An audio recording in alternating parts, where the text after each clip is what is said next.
Balikan na lang kita pagkatapos ito. Okay, Ate LV? Bro, may itatanong lang ako. Yes. Pag ano ba, halimbawa, may naposes sa area sa inyong lugar, may naposes, tapos sabi ano ba dapat gawin? Di ba sabi, narinig ko lang sa mga videos nila, Father, sabi tatawag ng pari. Tama ba? Kapag may naposes, tatawag ng pari. Opo. Yun. Paano po kung ang sabi ng pare hindi ako hindi ko linya, hindi ba exorcist yung pare umayaw? Anong dapat gawin? Pilitin nyo. Padre, kapag hindi mo gagawin to, kami gagawa nito. Pangit naman siguro na ang pare pantakot tapos kami yung kursunada. Oo, kasi based lang sa narinig ko mismong sabi may tumawag sa kanya, maraming tumawag, tapos sabi nung ay hindi, sabi niya di inawat na lang ng taga roon na wag na lang kasi hindi yan si Father, hindi niya linya yan, kaya tumawag siya ng lay na yung parang iniwan nung dating exorcist priest, siyang kinontak niya, tapos sinabihan lang na anuhan nila lang ng holy water, willing niyo holy water, tapos magdasal kayo, yun lang daw. Ay, hindi. Mas pabor ako na ang pare yung talagang magsagawa. Kung matatakot yung pare, kung ako dyan sasabihin ko, naku padre, nakakaya naman siguro, ikaw yung pare, ikaw yung takot, kami na membro lang, kami pa ang kursunada. Pwede ko naman gawin to sa akin natural authority, pero mas maganda kasi kapag pare ang gumawa, kasi ang pare ordained talaga yan. No? Pero kung takot yung pare, ang ipasagawa yung mismong magulang. Hindi pwede yung iba na hindi appointed by the bishops.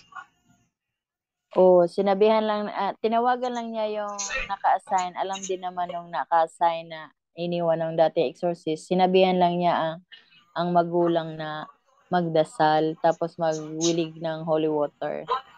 Yung yung dasal na gagawin dyan, yung dasal na talagang palayasin, halimbawa ganito, in the name of Jesus, I command you to depart right now from anak niya, from my son, lalaki, or from my daughter, yung talagang dasal na pampalayas, hindi yung our Father who art in heaven, hindi yung ganun. Pero yung mga prayer warriors sa tabi, sila magpipray ng Our Father, Hail Mary, Glory be, sila yung magpipray nun. Yung mga prayer warrior. Pero yung mismong magulang ang magsasagawa at kailangan talaga gamitin niyo yung deliverance prayer. In the name of Jesus of Nazareth, I command all of you to depart right now from my son or from my daughter. Ganun. For more clarification lang, bro, kasi ang sinagot ng pare, ang sabi niya ay hindi ako niyan, hindi ko linya yan. Kailangan may nakalaan talagang pare para diyan, hindi ako niyan. Isip sige, ganun. Sino padre? Sino kasi tayo? Running time tayo. Yung anak ko nag-uumigting na. Sino tawagin ko? Ganon. For emergency talaga, mas bagal talaga yung pare talaga mismo ang gagawa. Ano ba yun, bro? Okay lang ba kahit hindi siya yung parish priest? Okay lang. Ito. Sampulan na natin, no. Minsan doon sa Loon, si Father Darwin, hindi pa siya exorcist noon. Yung sinasabi niyang member ng satanic na binata, hindi pa siya noon. Actually, tinawagan niya si Brother Wendell ng panahong yon. Naalala Brother Wendell, tumawag siya kay Brother Wendell at nagtanong kung ano ang kailangan gawin. Ang sabi ni Brother Wendell, tumawag ng exorcist. Huwag niyong galawin yan kasi tumawag kayo ng Michael. No. Use this one. ang sabi ni Brother Wendell, tumawag kayo ng exorcist. Huwag niyo munang anuhin niya, tumawag kayo ng exorcist. Hindi namin kilala kung sino yung exorcist. Sabi ni Father Darwin, ngayon ang oras na nangangailangan ng binata na ito.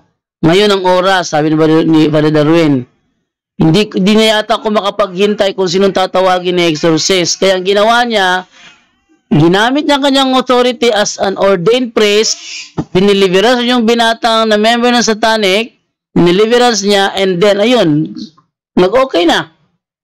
Kung naghintay pa kami ng exorcist, no, hindi namin alam kung sino tatawagin ng exorcist, hindi namin alam kung mayroong bang kung matutulungan, maagapan ba kaya yung binata na yun. Kasi, hindi ba kami nagsisimula, nakaka-detect na siya eh. Kaya sabi niya sa akin, Kuya, kung sakaling inyo akong i-deliverance, kuya, gawin niyo lang yung parang ambush na hindi ko alam. Kasi kapag sinabi ko sa kanya, mamaya, deliverance ka namin ha, umiiwas. Sasabihin niya na, wait lang ha, jingle muna ako. Pero di na babalik yun. Sabihin niya, mayroong bumubulong sa akin, sinasabi na umalis daw ako, di po tatawanan daw ako, magkakantsawan daw ako, ako'y umalis, di na ako bumalik. Na mas maganda, lang ako, ambush. Kaya yun ang nangyari. Hindi namin, gulpe di gulat ang ginawa namin sa kanya na deliverance session. Si Father Dar, ang unang doon, si Melchor eh. Deliverance minister, si Melchor. Kasi si Padre may misa. Kumabo lang si Padre. At sabi ni Brother Wendell, huwag niyong galawin kasi dapat itawag dyan sa exorcist. Pero si Brother Darwin, kailangan niyang gawin yun as an ordained priest, not as an exorcist. Kasi na panahon yun, hindi siya exorcist. Okay, yun lang bro. So, clear na talagang lahat ng ordained priest in emergency case, meron silang authority. Yung ordained priest, kahit hindi exorcist, pwede naman siya mag-deliverance minister eh. Okay, yun lang bro.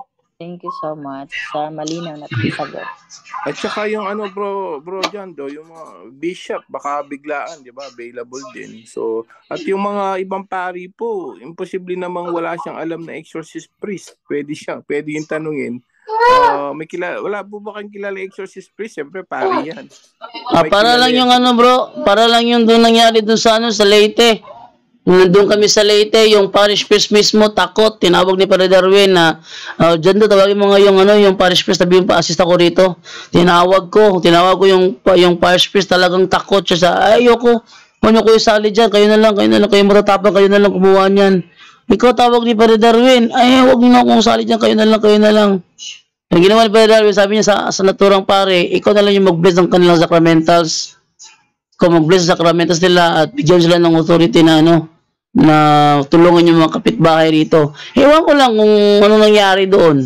Kasi umalis na kami kasi nangyari yon a day before the pandemic. Nag-talk kami doon. Instead of 3 days, ang nangyari is half a day lang. Dahil nagsimula ng lockdown. Ate LV? Okay, yun lang bro. Maraming salamat. God bless us. Okay, thank you sa iyo, Ate LV. Basta yun, huwag kayong matakot, no? Kung ayaw ni Father, takot siya, yung magulang mismo.